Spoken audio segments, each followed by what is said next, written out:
Assalamualaikum warahmatullahi wabarakatuh. Selamat siang. Berjumpa kembali di channel yang penuh inspiratif, channel yang menghadirkan informasi yang luar biasa manfaat bagi para pendengar dan pemirsa. Tentu juga channel yang memberikan gambaran utuh tentang sosok seseorang, tentang kiat-kiat dan sebagainya. Hari ini kita menghadirkan narasumber yang luar biasa sekali, yang sudah sangat terkenal sekali di Kabupaten Cilacap. Beliau Kiai Haji Imam Subhi Najmuddin. Assalamualaikum, Pak Subhi. Waalaikumsalam warahmatullahi wabarakatuh. Hari ini kita akan mencoba untuk menggali informasi yang terkait dengan Pak Subhi ini, Bapak. Kita tahu bahwa di Majenang dan di Kabupaten Cilacap sudah sangat terkenal sekali, yaitu Pondok Pesantren El Bayan, di antara pengasuh yang saat ini memimpin di pondok tersebut adalah Pak Subhi. Boleh diceritakan kepada kami generasi muda Pak Subhi terkait dengan sejarah Pondok Pesantren El Bayan? Terima kasih. Sebelumnya saya sampaikan terima kasih yang sedikit-sedikitnya atas kehadirannya di situ dalam rangka menyampaikan tentang keberadaan Pondok Pesantren El Bayan. Dan perlu saya sampaikan sebelumnya bahwa Pondok Pesantren El Bayan itu tadinya adalah Pondok Pesantren Bendasari Majenang, disingkat PPBM, yaitu kurang lebih pada tahun 1930-an Almarhumlah Kiai Muhammad Zuhud dari Karangjati Randegan, beliau pindah ke Bendasari. Setelah datang di Bendasari, beliau mendirikan pondok pesantren. Setelah mendirikan pondok pesantren kurang lebih sampai tahun 1955,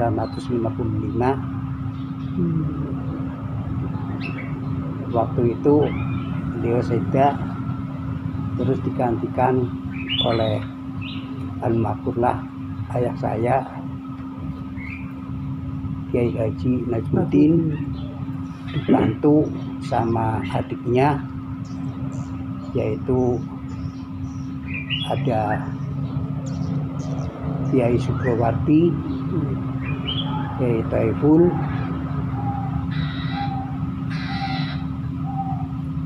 sampai tahun berapa. Terus juga setelah almarhumlah Kiai Haji Kiai Hadi Siswoyo, bapaknya Pak Jamil, itu pulang dari Perembun karena dulu beliau sebagai pejuang, beliau di istilahnya duber-duber Belanda. Zaman dulu duber, terus beliau lari ke Perembun, kurang lebih tahun berapa beliau kembali lagi ke Benda, juga langsung bergabung mengasuh Pondok Pesantren Bendasari Majenang. Jadi awal mulanya itu bernama PPBM, Pondok Pesantren Bendasari Majenang, ya? Iya. Kalau tidak salah di biografi pesantren itu awal mula pencetus menjadi El Bayan itu apa sih ceritanya? Bagaimana? Ya, setelah itu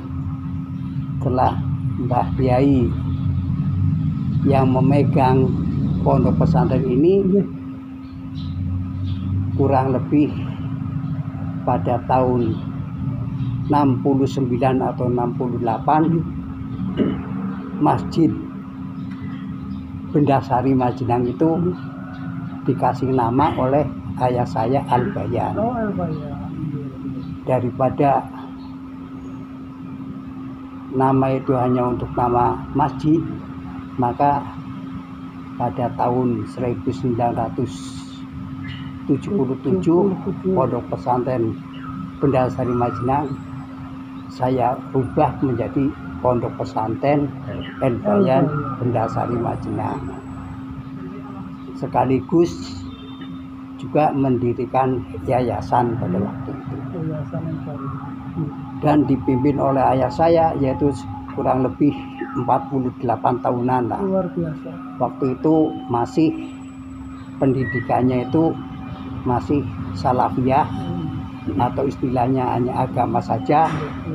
Waktu itu juga ada madrasah, kalau sekarang namanya madrasah diniyah, yang dipimpin oleh Al-Mukarram Ki Haji Abdus Syakur, yaitu madrasah Miftahul Huda sekitar 20 tahun. Terus waktu itu berhenti karena ya masalah politik, maka berhenti. Terus saya lanjutkan, saya juga mendirikan langsung madrasah diniyah. Pada waktu itu madrasah diniyah, tapi sudah saya campuri dengan pendidikan umum. Artinya berarti ada kolaborasi, ada pemasukan yang bersifat formal terhadap dunia pendidikan pesantren, ya Bang, ya? Dan Abah Suki selaku pencetus merger antara dunia pesantren dan pendidikan formal, ya.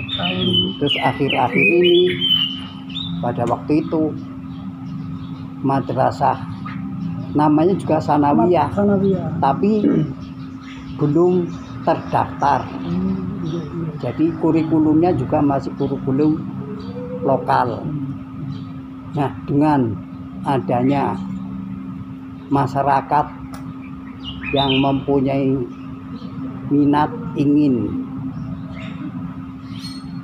mempunyai anak, juga ingin mempunyai ijazah dan sebagainya, waktu itu saya langsung mendirikan madrasah sanawiyah kurang lebih pada tahun 1987.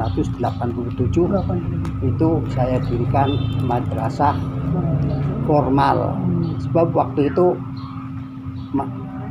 masih ada anggapan kalau hanya sekolah diniyah atau hanya yang tidak ijazahnya, nanti kalau keluar dari situ tidak bisa meneruskan ke jenjang yang lainnya, pendidikan formal.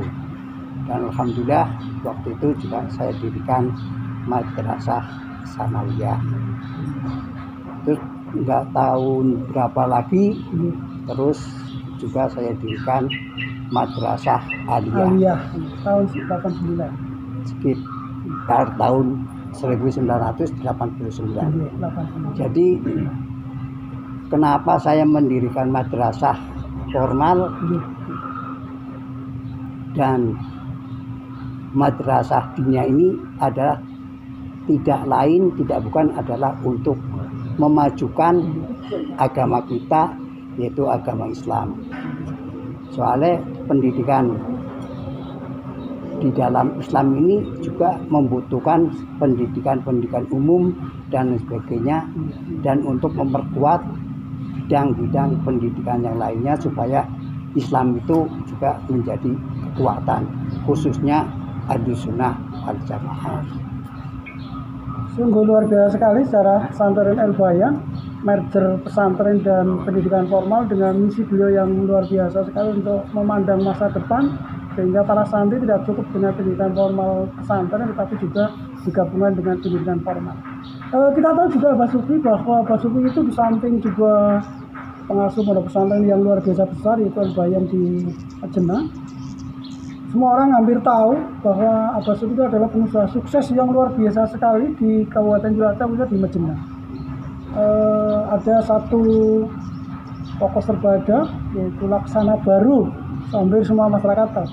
Latar belakang Abah selaku pendiri pesantren, kemudian pengasuh pesantren, kok terjun di bisnis, Bah? Ini latar belakang Laksana Baru, nama Laksana Baru diambil inspirasinya dari apa? Monggo ceritakan ke kami supaya kami juga terinspirasi, Pak. Ya, saya malah tidak merasa kalau saya ini menjadi orang bisnismen. Saya malah tidak merasa, sebab pada waktu itu kita itu ya sampai sekarang yang namanya ngajar di pondok atau di sekolah ya hanya ngajar.